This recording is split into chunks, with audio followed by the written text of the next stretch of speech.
आप सुन रहे हैं मोहसिन एंड को की हसीन रिकॉर्डिंग। हमारे यूट्यूब चैनल मोहसिन एंड को लाइक, शेयर एंड सब्सक्राइब करें।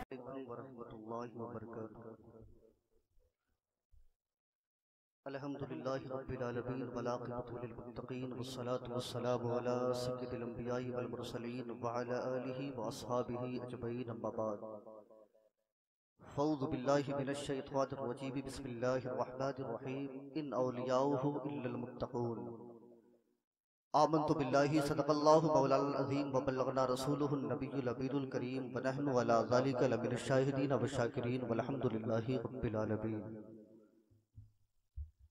आप हज़रात सरे शाम से लेकर के अब तक ना तो मनक़बत व तक़ारीर समात कर रहे हैं और आप सुनते सुनते आप लोगों की हालत लग रहा है खराब हो गई। सोच रहे हैं कब खत्म हो, घर को जाएं। सही बात है, जबरन कहरन सुनाना भी नहीं चाहिए। अब जो लोग नमाजों के पाबंद हैं उनके साथ तो जबरदस्ती होनी भी नहीं चाहिए, इस वजह से कि इससे ज्यादा जरूरी चीज नमाज है। मुझसे बेशतर एक लंबी चौड़ी तकरीर भी आपने बुलाई और जो आप के मौजूदा इमाम साहब और साबिक इमाम साहब ने तो अभी माइक पकड़ा ही नहीं। बहरहाल हजरत भाई ज़िया शबनम साहब जो कि मुर्गिया चक जब मेरे बड़े भाई अल्लामा ज़ियाउद्दीन साहब क़िबला पढ़ाते थे उस दौर में ये पढ़ते थे, मैं भी रहता था उनके साथ, लिहाजा चेहरा देखा तो पहचान गया। और आपने हजरत हाफिज क़ारी अब्दुल मन्नान साहब की खूबसूरत नक़ाबत को समात किया।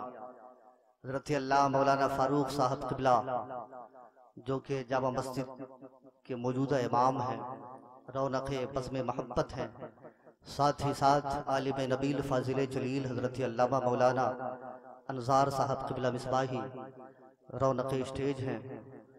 और भी बहुत सारे लोग हैं, किन किन का नाम लूं, किन किन को पुकारूं, जो जर्रा जिस जगह है वही आफताब है।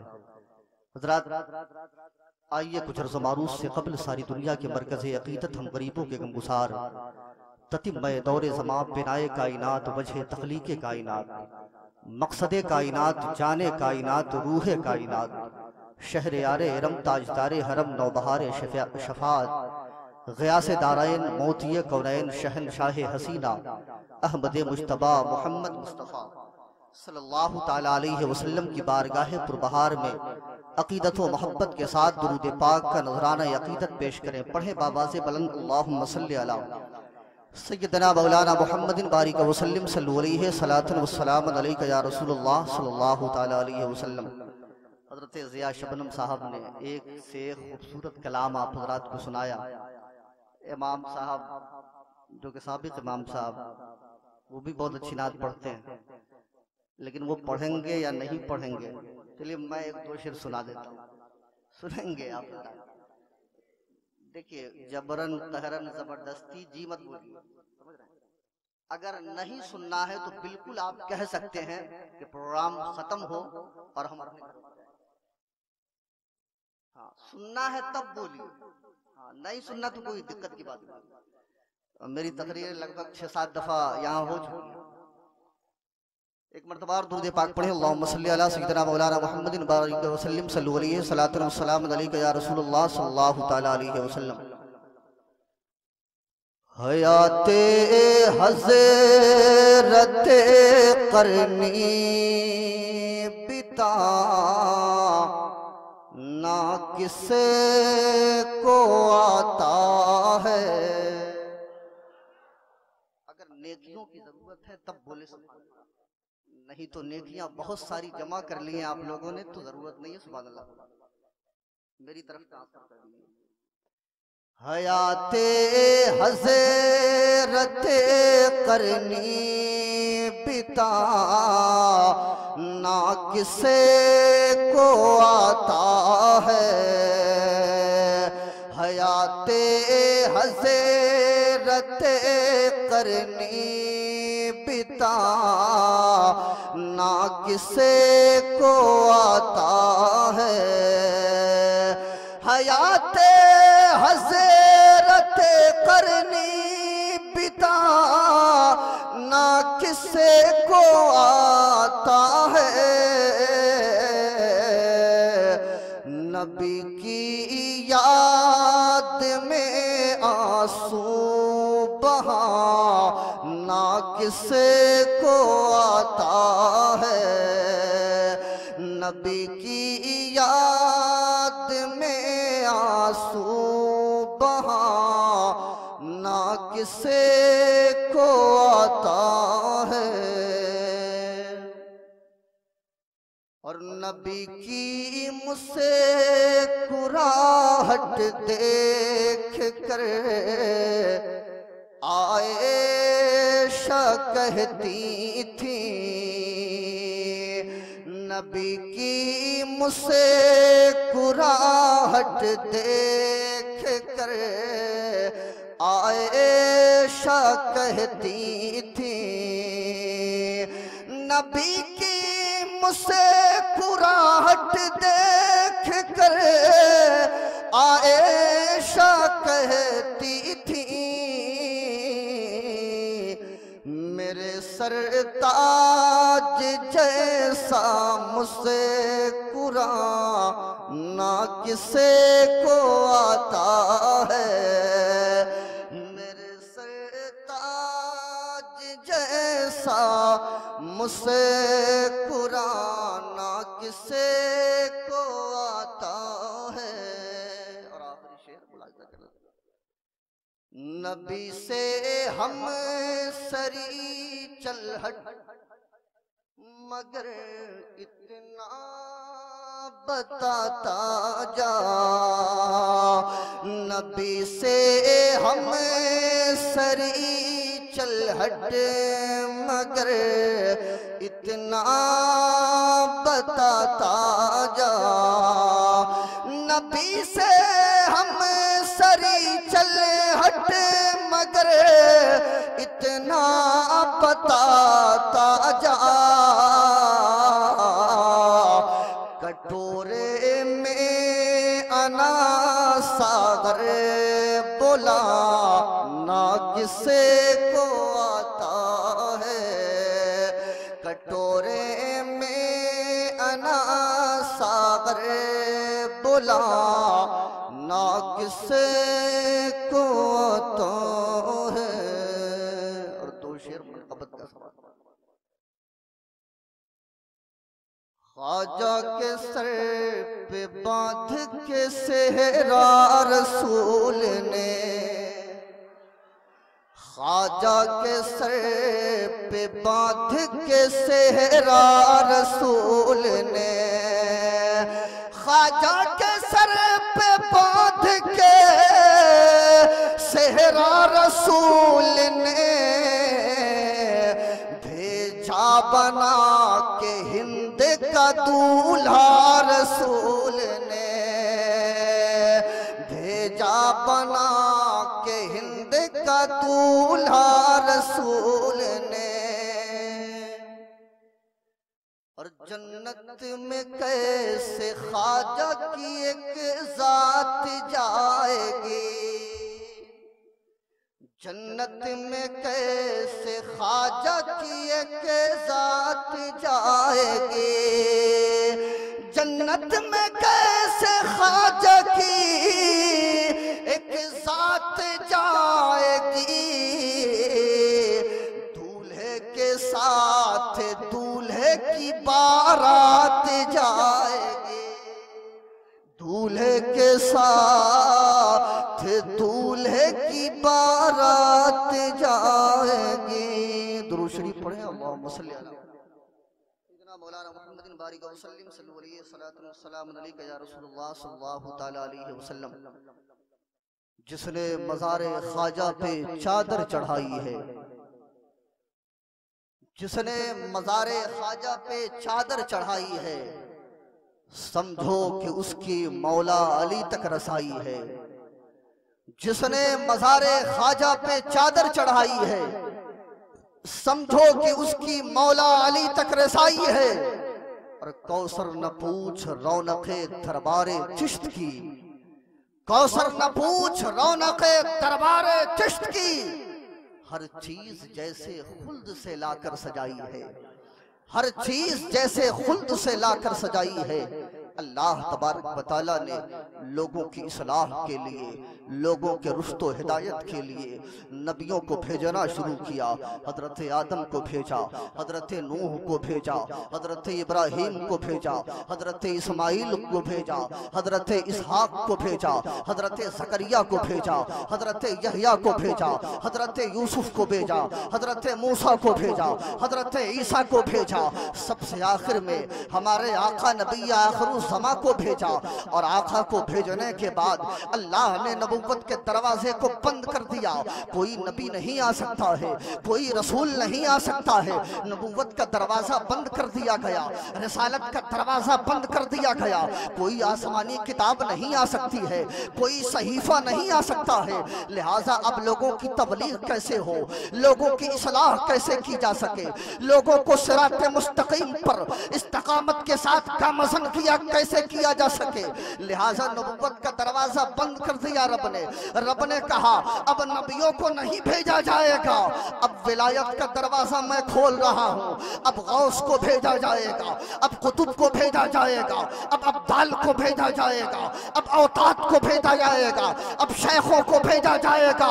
लिहाजा ये जाएंगे, दीन की तबलीग करेंगे, लोगों की इस्लाह करेंगे। और जब भारत की जमीन पर इस्लाम फैलाने की बात आएगी, इस्लाम को आम करने की बात आएगी, तो गरीब नवाज को भेज दिया जाएगा, ख्वाजाए खाजगान को भेज दिया जाएगा।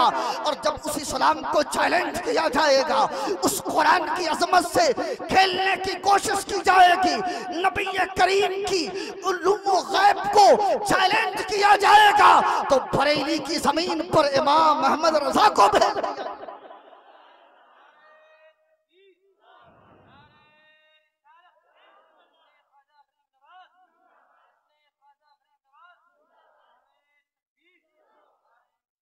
लिहाजा मानना पड़ेगा, भारत की जमीन पर इस्लाम को जिस जात ने सबसे ज्यादा फैलाया, उस जात का नाम गरीब नवाज है। और भारत की जमीन पर इस्लाम को जिसने बचाया है, उसका नाम इमाम अहमद रजा खान है, उसका नाम इमाम अहमद रजा खान है। लिहाजा हम गरीब नवाज के भी मानने वाले हैं, आला हजरत के भी मानने वाले हैं। लेकिन आज कुछ लोग ऐसे हैं जो अलग करना चाहते हैं कि इमाम अहमद रजा का मानने वाला गरीब नवाज को नहीं मानता। लिहाजा ऐसे लोगों की फिक्र आप समझते हो, ये कौन से लोग होते हैं। हजरत ख्वाजा गरीब नवाज की जात मोहताज तारुफ नहीं। संजर की जमीन पर हजरत ख्वाजा गरीब नवाज की पैदाइश हुई। देखिए मैं शुरू कर रहा हूँ, थोड़ी देर बस सुन लो, इधर उधर सुनेंगे तो ये बातें काम नहीं तो कोई बात नहीं। हजरत ख्वाजा गरीब नवाज की पैदाइश कहाँ हुई? संजर की जमीन पर। हजरत ख्वाजा गरीब नवाज अपनी वालिदा की तरफ से हसनी सैयद,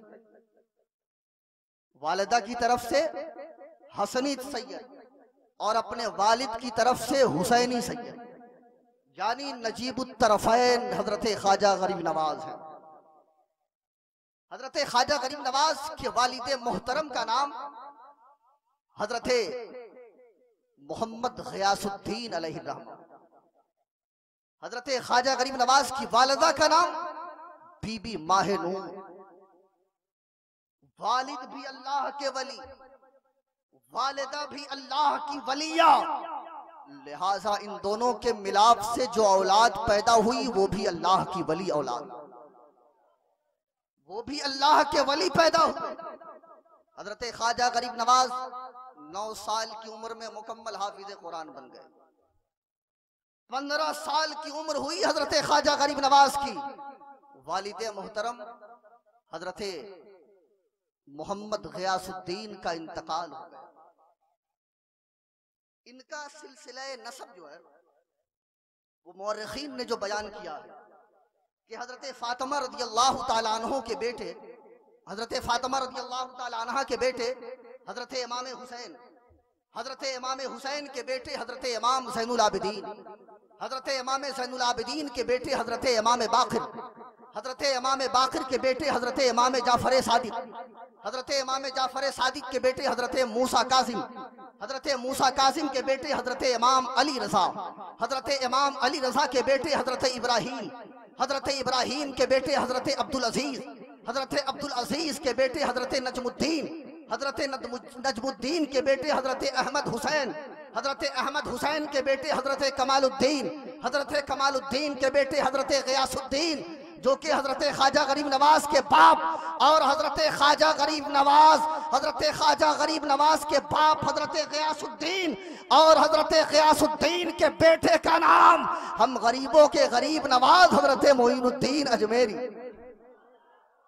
लिहाजा ये पूरा सिलसिला नसब हो गया ना। अब आगे चलते हैं। 9 साल की उम्र में हाफिज कुरान हो गए, 15 साल की उम्र हुई, वालिद मोहतरम का इंतकाल हो गया।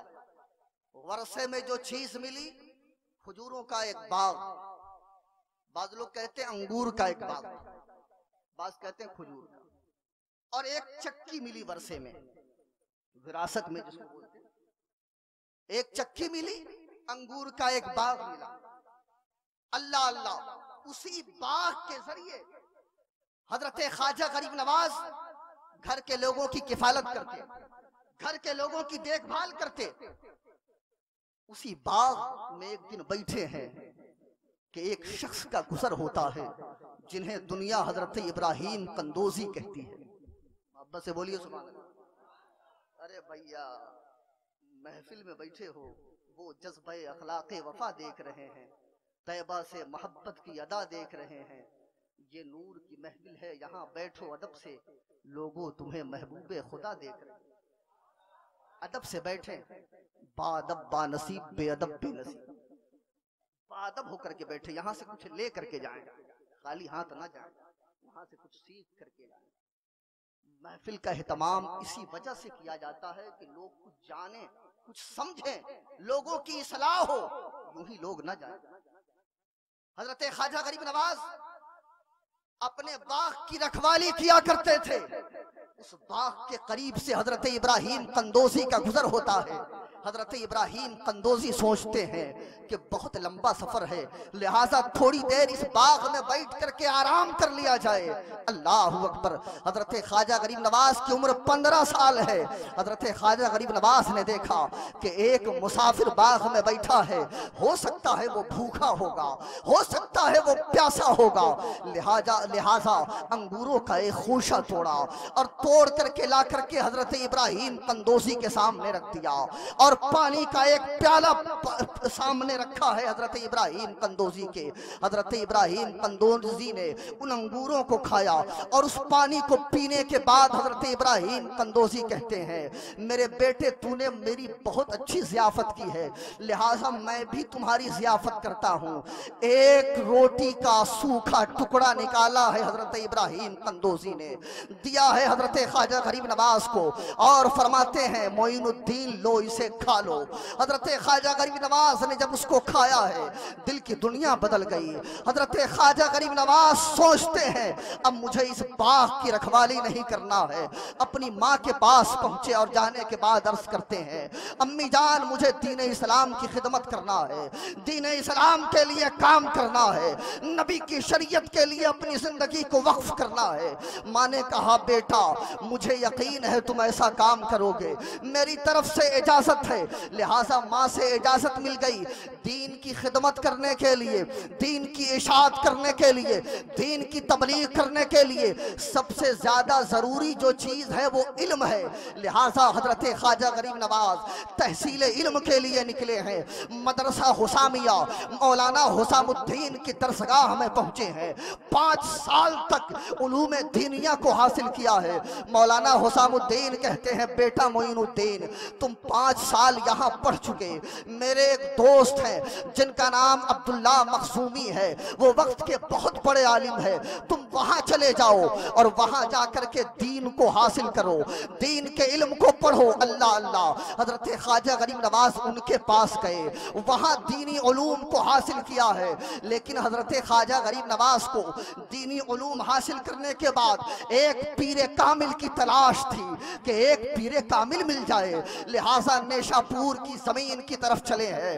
वो नेशापुर की जमीन जो हजरत इस उस्मान हारवनी की जमीन है, उन्हें ऐसी ही यूं ही जबान में हारूनी कहा जाता है, लेकिन असल में हारवनी है। हजरत उस्मान हारूनी की जमीन पर पहुंचे हैं नेशापुर। जैसे ही नेशापुर पहुंचे हैं, हजरत उस्मान हारूनी अपनी खानकाह के दरवाजे पर खड़े हैं और कहते हैं, बेटा मोइनुद्दीन तू आ गया है, आ अंदर आ जा। अल्लाह अल्लाह। हजरत ख्वाजा गरीब नवाज को अंदर लेकर के गए। हजरत ख्वाजा गरीब नवाज हजरत उस्मान हारूनी की क़यादत में रहने लगे और उनकी खिदमत करने लगे। अल्लाह अल्लाह।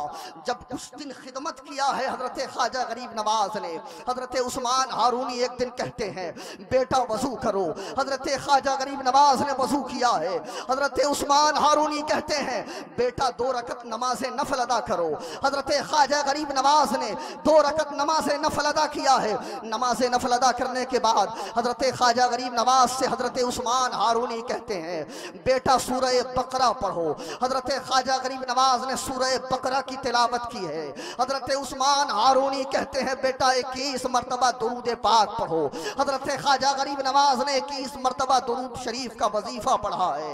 हजरत उस्मान हारूनी कहते हैं, बेटा 1000 बार सूरह अखलास पढ़ो। हजरत ख्वाजा गरीब नवाज ने 1000 बार सूरह अखलास पढ़ा है। अब हजरत ख्वाजा गरीब नवाज से हजरत उस्मान हारूनी कहते हैं, बेटा जमीन की तरफ देखो। हजरत ख्वाजा गरीब नवाज जमीन की तरफ देखते हैं। उस्मान हारूनी फरमाते हैं, बेटा जमीन की तरफ क्या नजर आ रहा है? गरीब नवाज कहते हैं, हुजूर सातों जमीन देख रहा हूं, यहां तक के तहतुस्सरा भी नजर आ रहा है, तहतुस्सरा को भी देख रहा हूं। उस्मान हारूनी कहते हैं, बेटा आसमान की तरफ देखो। हजरत ख्वाजा गरीब नवाज ने आसमान की तरफ देखा है। हजरत उस्मान हारूनी कहते हैं, बेटा क्या नजर आ रहा है? हजरत ख्वाजा गरीब नवाज कहते हैं, हुजूर सातों आसमान नजर आ रहा है, यहां तक के सातों आसमान के पार भी देख रहा हूं, सातों आसमान के पार भी देख रहा हूं। उस्मान हारूनी फरमाते, बेटा अब मेरी तरफ देखो। हजरत ख्वाजा गरीब नवाज अपने पीर हजरत उस्मान हारूनी की तरफ मुतवज्जा है। हजरत उस्मान हारूनी ने अपने हाथ की 2 अंगुलियों को उठाया और बीच में कुछ फासला रखा और फरमाते हैं, बेटा मेरी दोनों अंगुलियों के दरमियान देखो। हजरत ख्वाजा गरीब नवाज देखते हैं। हजरत उस्मान हारूनी ने पूछा, क्या नजर आ रहा है? हजरत ख्वाजा गरीब नवाज कहते हैं, हुजूर 18,000 आलम का मुशाहिदा कर रहा हूं, 18,000 आलम का मुशाहिदा कर रहा हूं। हजरत ख्वाजा गरीब नवाज के हाथ को हजरत उस्मान हारूनी ने आसमान की तरफ दराज किया और फरमाते हैं, बेटा मैंने तुम्हें रब का कुर्ब हासिल करा दिया है, तुम रब के मुकर्रब बंदे बन गए हो, रब के मुकर्रब बंदे बन गए हो। हजरत ख्वाजा गरीब नवाज को हजरत उस्मान हारूनी ने अपनी चादर अता की, अपनी कैंची से हजरत ख्वाजा गरीब नवाज के कुछ बाल को काटा और फिर कुलाहे 4 तुर्की यानी 4 कोने वाली टोपी पहना दिया। अब हजरत ख्वाजा गरीब नवाज अपने पीर के साथ हज के लिए चले। 20 साल खिदमत करने के बाद, अच्छा ये बोलिए खत्म कर दे हम इतने ताकतवर आदमी नहीं है भाई। या शबनम साहब से फिर तकरीर भी करवा लीजिएगा।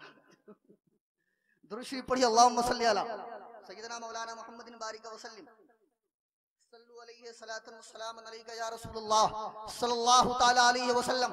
अपने पीर हजरत उस्मान हारूनी की 20 साल खिदमत की है हजरत ख्वाजा गरीब नवाज ने, और 20 साल खिदमत करने के बाद फिर अपने पीर के साथ चले हैं हज के लिए। जब हज के लिए पहुंचे, खाने काबा की दीवारों के साए में खड़े हैं। हजरत उस्मान हारूनी और हजरत गरीब नवाज। हजरत उस्मान हारूनी अपने हाथों को रब की बारगाह में दराज करते हैं, मेरे परवरदिगार मैं अपने मुरीद गरीब नवाज से राजी हूँ, मैं अपने मुरीद मोइनुद्दीन से राजी हूँ। मेरे मौला तू बता तू राजी है कि नहीं। हातिफे गैबी से आवाज आती है कि मैं भी मोइनुद्दीन से राजी हूँ, मैं भी मोइनुद्दीन से राजी हूँ। दूसरी मर्तबा हज के लिए तशरीफ लाए हजरत ख्वाजा गरीब नवाज, आका के रोजे पर पहुंचे। आका के रोजे पर पहुंचने के बाद सलाम पेश करते हैं, अस्सलातु वस्सलामु अलैका या रसूल अल्लाह। आका की कब्र अनवर से जवाब मिलता है, वालेकुम अस्सलाम या कुतुबल मशाइख, वालेकुम अस्सलाम या कुतुबल मशाइख। और आकाए करीम सल्लल्लाहु ताला अलैहि वसल्लम की तरफ से फिर इशारा मिलता है, ऐ मोइनुद्दीन तुम्हें हिंदुस्तान जाना है, इस्लाम की इशाअत के लिए, दीन इस्लाम की तबलीग के लिए। हजरत ख्वाजा गरीब नवाज मदीने से चले हैं, बगदाद की जमीन पर पहुंचे हैं।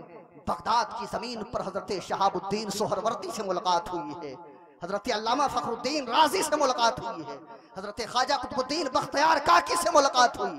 वहां से बगदाद से जब बगदाद में हजरत ख्वाजा गरीब नवाज थे तो मौरखीन ने यह भी लिखा है कि हजरत ख्वाजा गरीब नवाज की मुलाकात हजरत गौसे पाक से भी हुई है, और हजरत गौसे पाक हजरत ख्वाजा गरीब नवाज के रिश्ते में मामू लगते थे, लेकिन बाज़ लोग ये कहते हैं उनके खालाजाद भाई थे। हजरत ख्वाजा गरीब नवाज बगदाद से चले हमदान, हमदान से पहुंचे दूसरे इलाकों में, वहां से होते हुए अस्फहान पहुंचे हैं। वहां हजरत महमूद अस्फहानी से मुलाकात हुई है। अस्फहान से खरकान पहुंचे हैं, वहां अबुल हुसैन खरकानी से मुलाकात हुई है। खरकान से हरात पहुंचे, हरात से बल्ख पहुंचे, बल्ख की जमीन पर हकीम मोहम्मद ज़ियाउद्दीन से मुलाकात हुई। वो हकीम मोहम्मद ज़ियाउद्दीन जिसको अपने इल्म पे बहुत नाज था, अपने इल्म पे बहुत गुरूर था, अपने इल्म पर बहुत घमंड था, अपने सामने किसी को खातिर में नहीं लाता था। 2-4 सवाल वो कर देता था, सामने वाला हक्का बक्का रह जाता था। हजरत ख्वाजा गरीब नवाज जब बल्ख की जमीन पर पहुंचे हैं, हकीम मोहम्मद ज़ियाउद्दीन को पता चला मोइनुद्दीन हसन आए हैं, लिहाजा पहुंचा हजरत ख्वाजा गरीब नवाज की बारगाह में। हजरत ख्वाजा गरीब नवाज उस वक्त कबाब खा रहे थे। हकीम ज़ियाउद्दीन पहुंचा, उसके जहन में कई सारे सवालात थे, उन सवालात को लेकर के पहुंचा कि आज मैं ये पूछूंगा गरीब नवाज से, आज ये पूछूंगा, ये भी पूछूंगा, ये भी पूछूंगा, और उनको अपने जाल में फंसा ही लूंगा। लेकिन वाह रे मेरे गरीब नवाज, हुजूर गरीब नवाज की बारगाह में हकीम ज़ियाउद्दीन का पहुंचना है। हजरत ख्वाजा गरीब नवाज कबाब खा रहे हैं, हकीम ज़ियाउद्दीन पहुंचा है। अब उसके सीने में जितना इल्म था, गरीब नवाज की एक नजर पड़ी है, वो सारा इल्म सीने से बाहर आ गया, वो सारा इल्म सीने से बाहर आ गया। अंदर कुछ था ही नहीं, अंदर कुछ नहीं, खाली बिल्कुल। अब हकीम ज़ियाउद्दीन की हैरत की इंतहा न रही, अरे ये मेरे साथ क्या हो गया, मैं तो इतना सब कुछ सोच करके आया था, इतना बड़ा मैं आलिम, इतना बड़ा जानकार, बहुत सारे सवालात को जमा करके लाया था, लेकिन सब पता ना कहां चला गया, सीने से निकल गया। आकाए करीम सल्लल्लाहु ताला अलैहि वसल्लम की एक हदीस पाक है जिसका मफहूम ये है कि मोमिन की फिरासत से बचा कर। इस वजह से जब मोमिन देखता है तो सिर्फ जाहिर को नहीं देखता है, बल्कि दिल को भी देखता है और दिल के अंदर भी देखता है। लिहाजा उसे पता नहीं था कि गरीब नवाज कितने बड़े मोमिने कामिल हैं, कितने बड़े अल्लाह के वली है। अब हकीम ज़ियाउद्दीन बेचैन हो गया कि अरे मेरे साथ हुआ क्या है, मेरा इल्म गया कहाँ है। उसकी हैरत, उसकी परेशानी को देख करके हजरत ख्वाजा गरीब नवाज फरमाते हैं, ऐ हकीम ज़ियाउद्दीन, जो मोइनुद्दीन सीने से इल्म को निकालना जानता है, वही मोइनुद्दीन फिर सीने में इल्म को दोबारा डालना भी जानता है, दोबारा डालना भी जानता है। हज़रत ख्वाजा गरीब नवाज फरमाते हैं, हकीम ज़ियाउद्दीन चल, मैंने तेरे सीने में फिर से इल्म को डाल दिया। इतना कहना था, सारा इल्म वापस आ गया। अब हकीम ज़ियाउद्दीन कहता है, ऐ गरीब नवाज, मुझे भी अपने हाथों पर बैअत कीजिए, अपने मुरीदों में शामिल कीजिए और अपना गुलाम बना लीजिए। अल्लाह अल्लाह। हजरत ख्वाजा गरीब नवाज वहां से खरकान पहुंचे हैं, वहां से खरकान फिर लाहौर पहुंचे हैं। दाता गंज अली बख्श हजवेरी की मज़ार पाक पे उन्होंने हाजिरी दिया है। अल्लाह अल्लाह, वहां चिल्ला भी किया है। लिहाजा इससे क्या मिजाज मिलता है कि बुजुर्गों के रोजे पे हाजिरी देना ये आज का तरीका नहीं है, बल्कि ये अल्लाह के नबी का भी तरीका है, सहाबा का भी तरीका है। और ये तरीका हमें गरीब नवाज ने भी बताया है। ये तरीका हमें गरीब नवाज ने भी बताया है कि गरीब नवाज लाहौर में हजरत दाता गंज बख्श अली हजवेरी के मज़ार पाक पे हाजिर हुए और वहां से पटियाला होते हुए फिर दिल्ली तशरीफ लाए और दिल्ली से फिर अजमेर तशरीफ ले गए। उस वक्त हिंदुस्तान की हालत क्या थी? पृथ्वी राज का मुकाबला शहाबुद्दीन गौरी से चल रहा था। यही हालत थी ना, पृथ्वी राज का मुकाबला शहाबुद्दीन गौरी से चल रहा था। शहाबुद्दीन गौरी की फौज को कई मर्तबा शिकस्त का मुंह देखना पड़ा, शिकस्त देखनी पड़ी। क्या वजह थी? शहाबुद्दीन गौरी की इतनी ताकतवर फौज और वो शिकस्त खा जाती थी बार बार।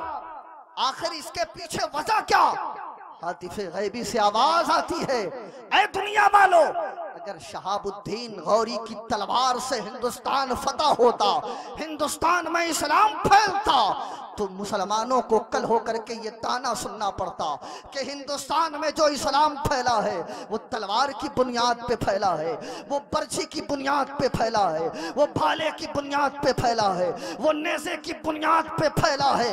रब की मशीयत को ये मंजूर नहीं था कि हिंदुस्तान की जमीन पर इस्लाम फैले तो शहाबुद्दीन गौरी की तलवार के जरिए फैले, बल्कि रब की मशीयत चाहती थी कि हिंदुस्तान की जमीन पर अगर इस्लाम फैले तो शहाबुद्दीन गौरी की तलवार के जरिए ना फैले, बल्कि मोइनुद्दीन के किरदार के जरिए फैले। मोइनुद्दीन के किरदार के जरिए फैले। वो किरदार जो मेरे आका ने मोइनुद्दीन को दिया, वो किरदार जो सहाबा इकराम का किरदार था। लिहाजा हजरत ख्वाजा गरीब नवाज अजमेर की जमीन पर पहुंचे और अजमेर की जमीन बड़ी सख्त जमीन, राजा महाराजाओं की जमीन, पंडितों की जमीन। उस अजमेर की जमीन पर एक बहुत बड़ा पंडित जो रोजाना एक प्याले में दूध लेता और उस प्याले को लेकर के जाता मंदिर की तरफ और मंदिर जा करके अपने पत्थर के माबूद, पत्थर के बुत, अपने पत्थर के खुदा के ऊपर चढ़ाता, यानी उनकी फिक्र के एतबार ले जाकर के चढ़ाता। रोजाना का उसका ये मामूल। एक दिन बेटी ने देखा, बेटी ने कहा, मेरे बाबा आप रोजाना दूध लेकर के कहाँ जाते हैं?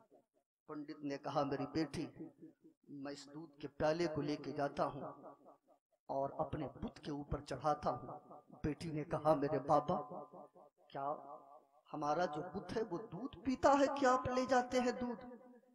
बाप कहता है, पंडित कहता है, मेरी बेटी नहीं, कहीं पत्थर के सनम दूध पिया करते हैं? नहीं, दूध नहीं पीता, बल्कि उसके कदमों पे हम दूध डाल देते हैं। बेटी ने कहा, मेरे बाबा आप तो आज दूध लेकर के जा रहे हैं, लेकिन कल मैं दूध लेकर के अपने पत्थर के बुत को पिलाने जाऊंगा। आपने कहा, बेटी पत्थर का बुत, पत्थर का माबूद, पत्थर का सनम कहीं दूध पीता है? बेटी ने कहा, मेरे बाबा आप इजाजत दें, मैं दूध लेकर के जाऊंगी और अपने माबूद को पिलाऊंगी। कल की सफेदी नमूदार हुई। बेटी ने बाप से इजाजत तलब किया और एक दूध का प्याला लेकर के पहुंची है मंदिर। मंदिर पहुंचने के बाद अपने पत्थर के माबूद के सामने खड़ी हो गई और खड़ी होकर के कहती है, अगर वाकई तू मेरा माबूद है वाकई तुम मेरा सनम है तो ये दूध का प्याला है, चल पी ले। लेकिन पत्थर के सनम बोला नहीं करते, पत्थर की मूर्ति बोला नहीं करती। अल्लाह अल्लाह, जब जवाब न मिला वो लड़की कहती है अगर तुम दूध नहीं पियोगे तो मैं यहां से जाऊंगी नहीं, मैं यहां से हटूंगी नहीं, और अगर दूध नहीं पिए तो मैं यहीं पे अपनी जान दे दूंगी, अपनी जान की कुर्बानी पेश कर दूंगी, लेकिन यहां से जाऊंगी नहीं। अल्लाह अल्लाह, इसरार पे इसरार उस बच्ची ने किया है। आखिरकार उस बच्ची ने अपने सर को उस पत्थर के सनम के पैरों पर मारा, खून का फव्वारा पेशानी से जारी हो गया। अल्लाह अकबर। उसी वक्त हिंदुस्तान के ख्वाजा, हिंदुस्तान के राजा हजरत ख्वाजा गरीब नवाज का गुजर वहां से होता है। हजरत ख्वाजा गरीब नवाज ने देखा कि एक बच्ची है जो बुत के आगे बार बार इसरार कर रही है दूध पीने के लिए। हजरत ख्वाजा गरीब नवाज करीब पहुंचे हैं। करीब जाने के बाद कहते हैं बेटी तेरा मामला क्या है, ये क्या बात है, तू बार बार बुत से इसरार कर रही है दूध पीने के लिए, ये पत्थर के बुत है, दूध नहीं पिया करते। अल्लाह अल्लाह, हजरत ख्वाजा गरीब नवाज ने जब ये कहा है, वो लड़की कहती है अरे बाबा मैं जब तक इसे दूध नहीं पिलाऊंगी घर को नहीं जाऊंगी, मैं यहीं पे अपनी जान दे दूंगी अगर इसने दूध नहीं पिया तो। हजरत ख्वाजा गरीब नवाज की नजर पेशानी पे पड़ती है, पेशानी से खून जारी है, उस बच्ची की पेशानी से खून के फव्वारे निकल रहे हैं। हजरत ख्वाजा गरीब नवाज उस बुत के करीब हुए, उसके कान को पकड़ते हैं और कहते हैं जालिम तुझे समझ में नहीं आ रहा है, इस बच्ची की पेशानी से खून निकल रहा है, यह बच्ची अपनी जान देने को तैयार है, तू दूध क्यों नहीं पी लेता है। ख्वाजा गरीब नवाज ने जैसे ही उस बुत के कान को पकड़ा है, बुत में जान आ गई, बुत ने अपने हाथ को बढ़ाया और दूध का प्याला लेकर के पीना शुरू कर दिया, दूध का प्याला लेकर के पीना शुरू कर दिया। पूरा दूध बुत ने पी लिया। हजरत ख्वाजा गरीब नवाज आगे बढ़ गए। पंडित की बेटी जब अपने गांव पहुंची तो गांव के लोगों की जब नजर पड़ी उस लड़की पे तो लोगों ने समझा कि लगता है कि इसकी इज्जत से किसी ने होली खेला है, लगता है कि इसकी इज्जत को किसी ने दागदार किया है। लिहाजा लोगों का हुजूम घर के सामने लग गया। घर पहुंची, बाप ने कहा ये तेरे जिस्म पर खून के छींटे कैसे, ये तेरी पेशानी से खून कैसे निकल रहा है। बेटी ने कहा मेरे बाबा मैं अपने पत्थर के सनम को दूध पिला के आ रही हूँ। लोगों ने कहा ये झूठ बोल रही है, अपने ऐब पे पर्दा डालने के लिए इस तरह की बात कर रही है, आज तक तो हमारे माबूद ने दूध नहीं पिया है, लगता है कि इसके साथ किसी ने हैवानियत की है, इसकी इज्जत को किसी ने तार तार किया है, उसे छुपाने के लिए ये इस तरह की बात कर रही है। वो बच्ची कहती है मेरे बाबा अगर तुम्हें यकीन नहीं होता है, ऐ गांव वालों अगर तुम्हें एतमाद नहीं हो रहा है तो कल फिर जाकर के मैं अपने माबूद को दूध का प्याला पिलाऊंगी, कल फिर जाकर के अपने माबूद को दूध का प्याला पिलाऊंगी। गांव में शोर हो गया।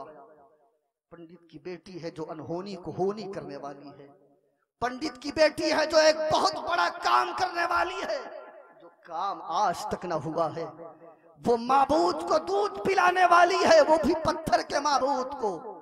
अल्लाह अल्लाह, कल की सफेदी नमूदार हुई, गांव के सारे लोग जमा हुए, वो पंडित की बेटी आगे आगे है, सारे गांव के लोग पीछे पीछे हैं। मंदिर पहुंचती है उस पंडित की बेटी और मंदिर पहुंचने के बाद फिर से अपने पत्थर के बुत के आगे प्याला बढ़ाती है और कहती है अगर तू मेरा खुदा है तो दूध का प्याला पी ले।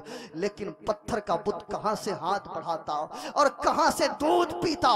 जब उसने इसरार पे इसरार करना शुरू किया है, बार बार कहना शुरू किया है, लेकिन पत्थर के अंदर कोई हरकत नहीं पैदा हो रही है, किसी तरह की जान पैदा नहीं हो रही है। अल्लाह अल्लाह, बार बार उस लड़की ने कहा लेकिन कोई हरकत नहीं है, कोई जान नहीं है। आखिर में वो लड़की कहती है अगर दूध नहीं पीते तो मैं कल वाले बाबा को बुला करके लेके आ जाऊंगी। कल वाले बाबा को बुला के ले आ जाऊंगी, इतना सुनना था। उस बुत के अंदर फिर से जान आ गई, अपने हाथ को बढ़ाता है, फिर से दूध का प्याला पी लेता है। अल्लाह अल्लाह, लोगों के हैरत की इंतहा न रही कि आखिर ये क्या मामला है, किस बाबे के ताल्लुक से इसने बुत को बताया कि उसके बारे में सुनते ही इसके अंदर जान पैदा हो गई और इसने दूध को पी लिया। अल्लाह अकबर। लोगों ने उस लड़की से पूछा, ऐ लड़की, किस बाबा के बारे में तू बता रही है? उस लड़की ने कहा, उस बाबा को तो मैं भी नहीं जानती हूँ। लोगों ने कहा, उसका नाम तो पता होगा। वो बच्ची कहती है, मुझे नाम भी नहीं पता है, मुझे उसके घर के बारे में भी कुछ पता नहीं है। लोगों ने कहा, वो आया किधर से था? वो बच्ची कहती है, वो आया इधर से था, गया इधर को है। पूरा गांव उस बच्ची के साथ हो गया। देखता क्या है, एक दरख्त के नीचे गरीब नवाज बैठे हैं, कुरान की तिलावत कर रहे हैं, कुरान की तिलावत कर रहे हैं। सारे लोग पहुंचे, हुजूर आपके पास वो कौन सा जादू है, आपके पास वो कौन सा करिश्मा है जिसकी बुनियाद पर पत्थर में जान पैदा हो जाती है? पत्थर के माबूद दूध के प्याले को पीना शुरू कर देते हैं आपके नाम को सुन करके। कौन सी ताकत है आपके पास, कौन सा करिश्मा है आपके पास, कौन सा जादू है आपके पास? गरीब नवाज फरमाते हैं, मेरे पास कोई जादू नहीं है, मेरे पास कोई करिश्मा नहीं है, मेरे पास रब की दी हुई ताकत है जिसकी बुनियाद पर पत्थर के बुतों के अंदर भी जान पैदा हो जाती है। अल्लाह अल्लाह। लोगों ने कहा, वो परवरदिगार कौन है जिसने आपको इतनी ताकत दी है?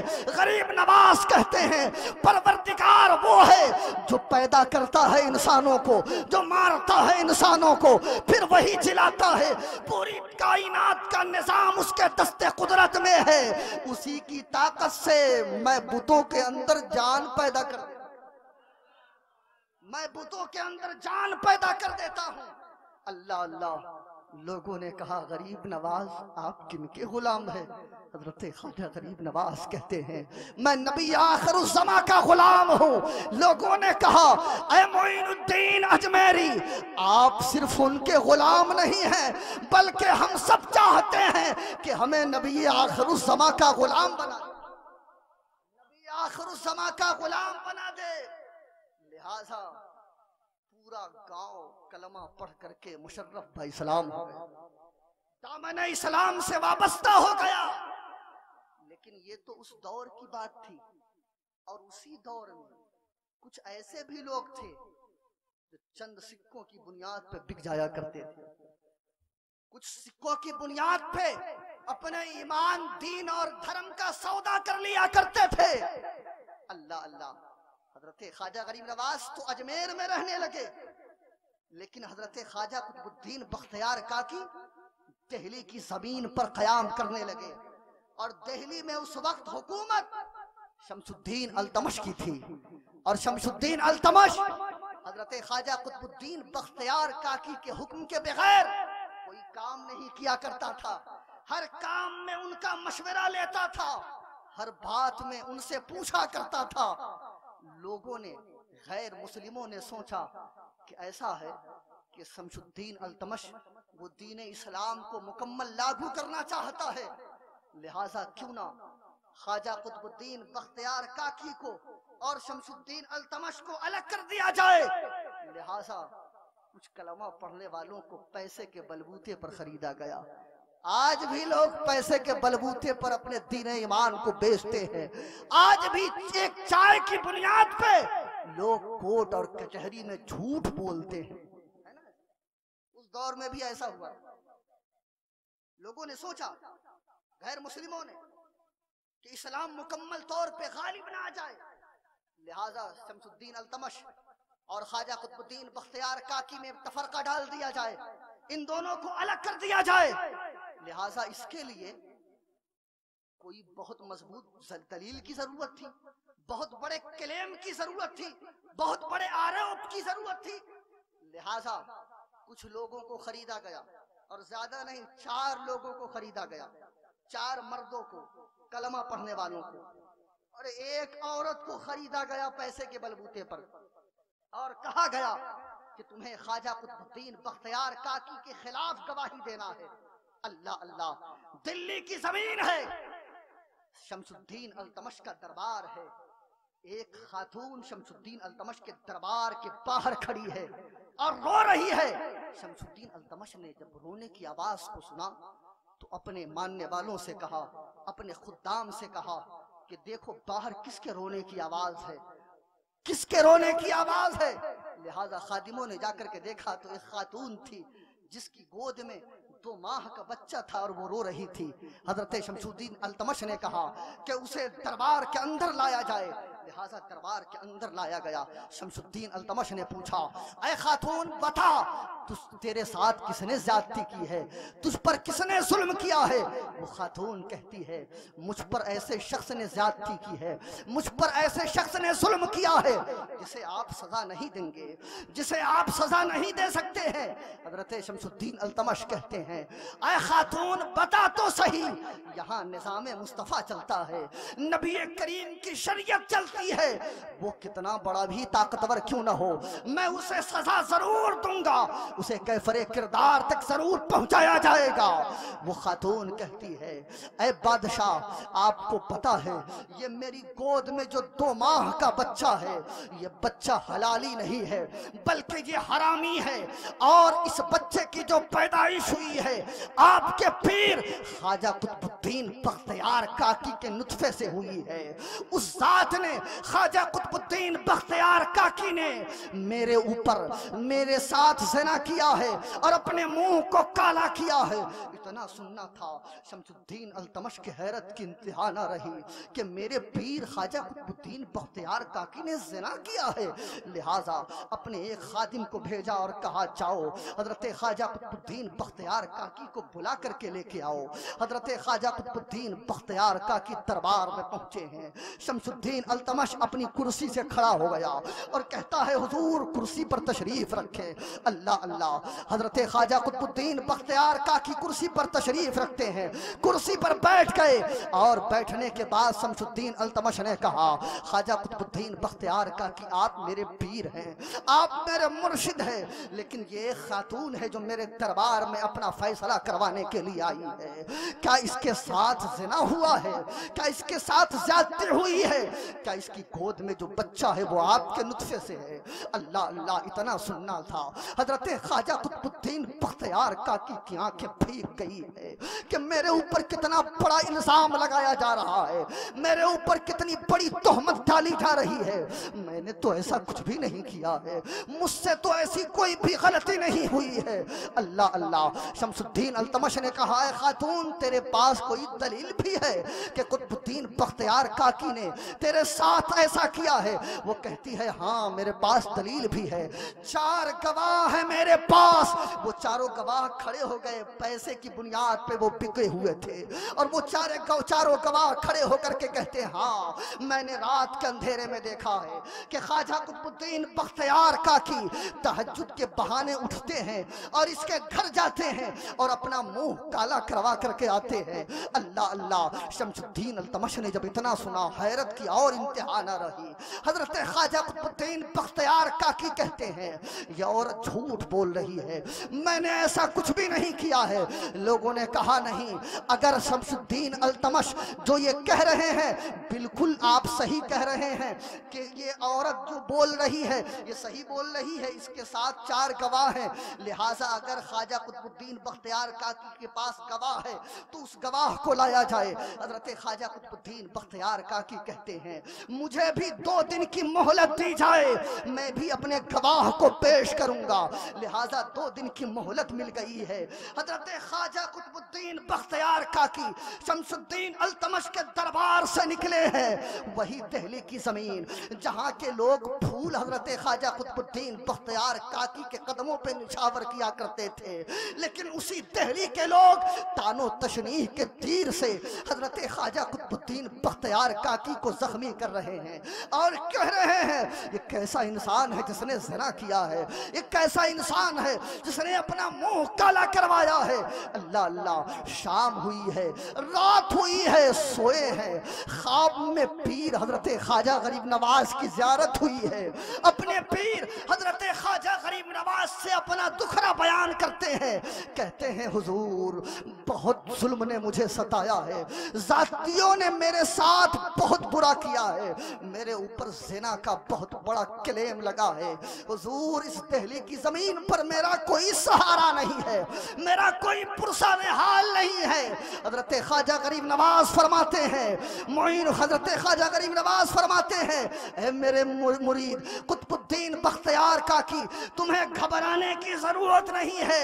शमसुद्दीन अल्तमश से जाकर के कह दे कि 3 दिन की मोहलत चाहिए, तीसरे दिन कुतुबुद्दीन बख्तियार काकी की गवाही के लिए उसका पीर मोइनुद्दीन अजमेरी अजमेर से दिल्ली आ जाएगा।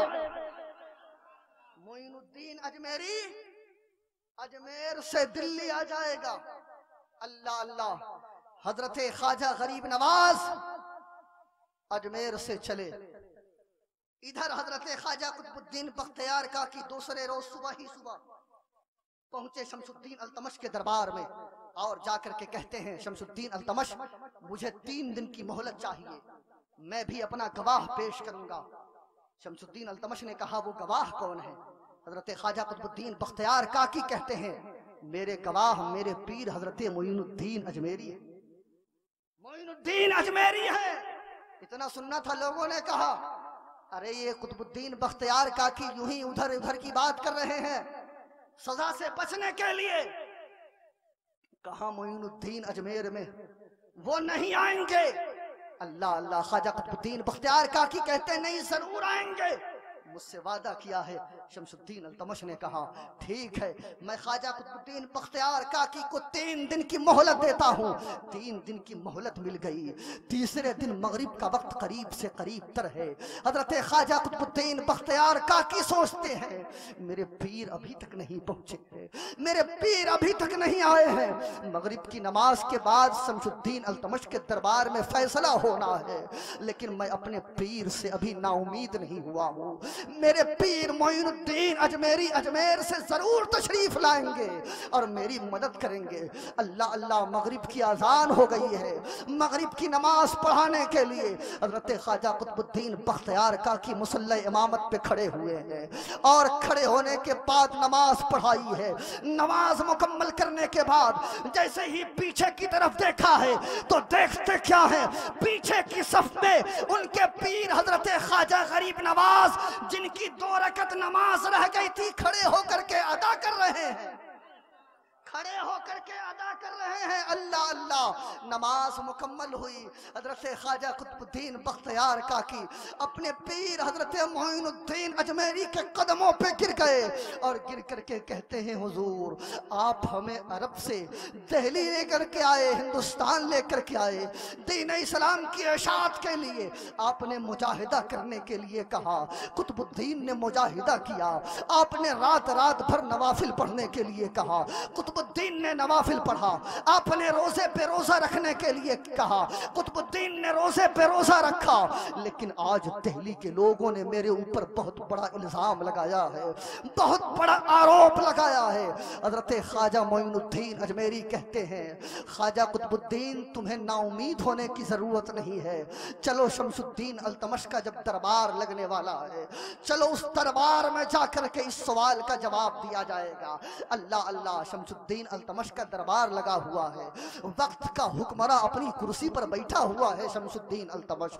हजरत ख्वाजा गरीब नवाज भी हैं, हजरत ख्वाजा कुतुबुद्दीन बख्तियार काकी भी हैं और वो खातून भी है जिसने आरोप लगाया था हजरत ख्वाजा कुतुबुद्दीन बख्तियार काकी पर। सारे लोग हैं, वो 4 गवाह भी हैं।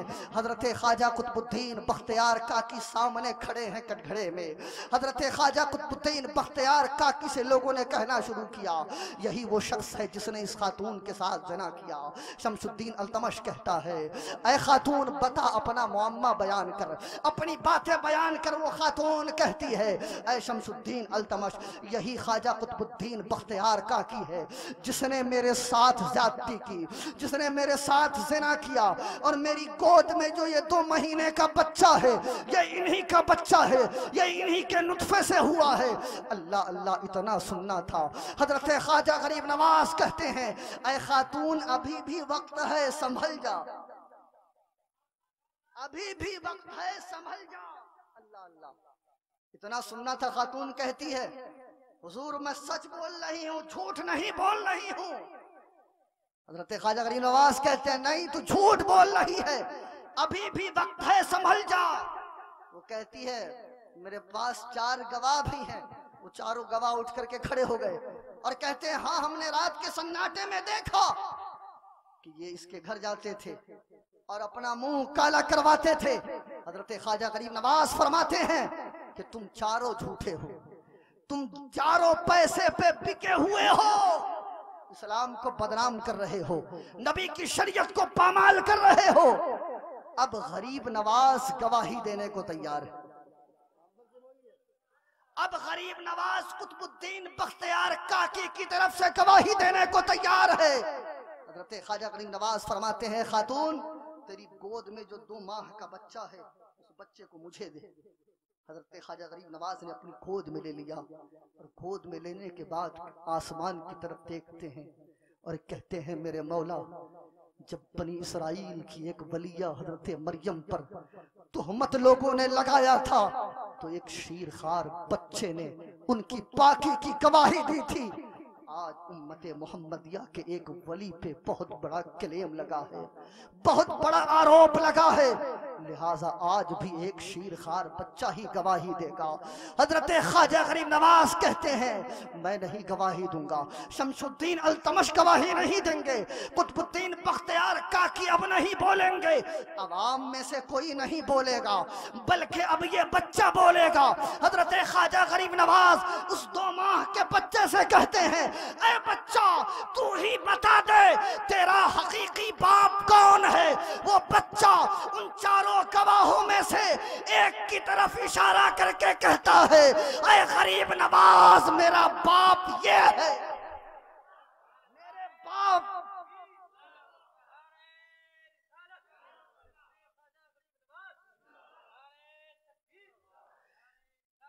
मेरा बाप ये है जो इन चारों में से एक गवाही दे रहा है। मेरे बाप कुतुबुद्दीन बख्तियार काकी नहीं है, बल्कि मेरी माँ ने ये झूठा इल्जाम लगाया है, झूठी तोहमत लगाई है। अल्लाह अल्लाह। हजरत ख्वाजा गरीब नवाज भरे दरबार में हजरत ख्वाजा कुतुबुद्दीन बख्तियार काकी के बाजू को पकड़ते हैं और कहते हैं, कुतुबुद्दीन चलो मेरे साथ, अब तुम्हें मेरे साथ अजमेर की जमीन पे रहना है। लोगों ने कहा, गरीब नवाज आप ये क्या कर रहे हैं, अगर आप कुतुबुद्दीन को लेकर के चले गए मुझे सच्चे रास्ते क्या पता कौन बताएगा, मुझे दीन इस्लाम की हकीकत से आशना कौन करेगा, मुझे हराम हलाल की तमीज को कौन बताएगा।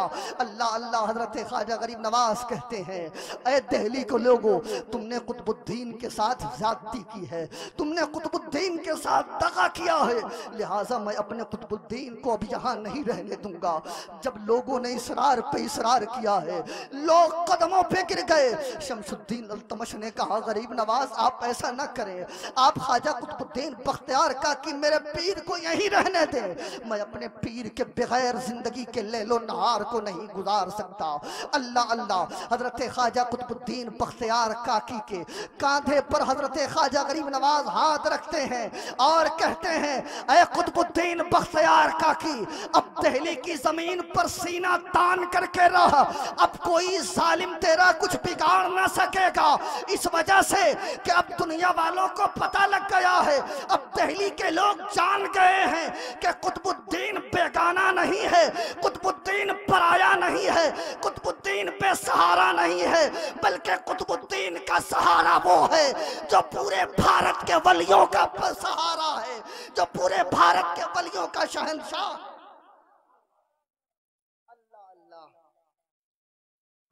ख्वाजा गरीब नवाज ने हजरत ख्वाजा कुतुबुद्दीन बख्तियार काकी को दिल्ली में ही रहने के लिए कहा और दीन इस्लाम को आम किया, दीन इस्लाम को फैलाया। और जितने मौर्रिखीन हैं सारे मौर्रिखीन ने यही लिखा है कि सबसे ज्यादा भारत की जमीन पर जिनके हाथ पर लोगों ने तौबा किया और लोग मुशर्रफ बा इस्लाम हुए वो हजरत ख्वाजा गरीब नवाज की जात है। लिहाजा हजरत ख्वाजा गरीब नवाज का पैगाम क्या? शरीयत की पाबंदी करना, नमाज की पाबंदी करना, हक और बातिल के दरमियान हमेशा इम्तियाज करना, शरीयत मोहम्मदिया पे चलना, तभी जाकर के आप कामयाब हो सकते हैं। हजरत ख्वाजा गरीब नवाज दीन इस्लाम को जो उन्होंने आम किया, क्या बगैर शरीयत पे चले हुए? क्या बगैर नमाज की पाबंदी की हुए? क्या बगैर रोजे की पाबंदी किए हुए? क्या यूं ही? नहीं, बल्कि कुरान तो कहता है इन्नल अबरारा लफी नईम व इन्नल फुज्जारा लफी जहीम।